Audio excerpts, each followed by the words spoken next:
ఈసారి వర్కౌట్ అవ్వదా? తొందరలోనే జరగబోయే రాజ్యసభ ఎన్నికల్లో అభ్యర్థిని పోటీ చేయించేందుకు చంద్రబాబు నాయుడు ప్లాన్ చేస్తున్నారు. ఈ నెల 27వ తేదీన ఎన్నికలు జరగబోతోంది.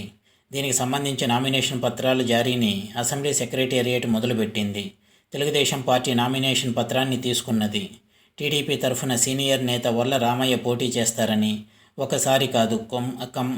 ఒకరు కాదు ఖమ్మంపాటి రామ్మోహన్ పోటీ చేయబోతున్నారని మరోసారి ప్రచారం జరుగుతోంది. మామూలుగా అయితే గెలుపు అవకాశాలు లేనప్పుడు పోటీ విషయంలో చంద్రబాబుకు ఎస్సీ నేత వల్ల రామయ్య గుర్తొస్తారు. అయితే ఎవరు నామినేషన్ వేసినా ఎలాంటి ఉపయోగం ఉండదని అర్థమవుతుంది.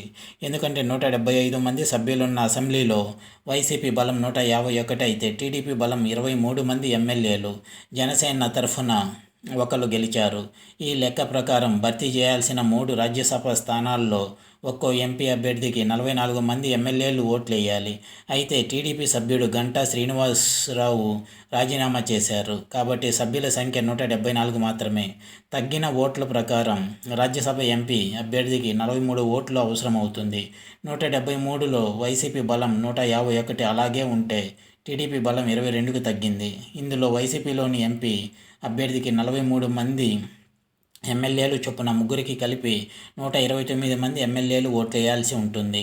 ప్రతి ఎంపీ అభ్యర్థికి జగన్మోహన్ రెడ్డి 129 మందిని కేటాయిస్తారు. 174లో నుండి 129 మందిని తీసేస్తే మిగిలింది 45 మంది ఎమ్మెల్యేలు. ఈ 45 మంది ఎమ్మెల్యేల్లో జనసేన ఎమ్మెల్యే కూడా ఒకరున్నారు. అంటే 44 మంది ఎమ్మెల్యేల్లో టీడీపీ బలం 22 మాత్రమే. వీరిలో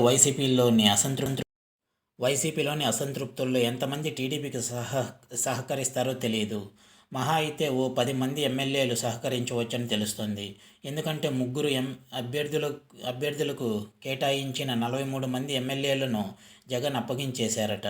మొదటి ప్రయారిటీ ఓట్ల కింద 129 మంది ముగ్గురికి ఓట్లు వేస్తే ఇక టీడీపీకి గెలుపు అవకాశాలుండవు. ఆ మధ్య జరిగిన ఎమ్మెల్సీ ఎన్నికల్లో వైసీపీ దెబ్బతిన్నదంటే 175 మంది ఎమ్మెల్యేల ఓట్ల కోసం 8 మంది అభ్యర్థులు పోటీ పడ్డారు.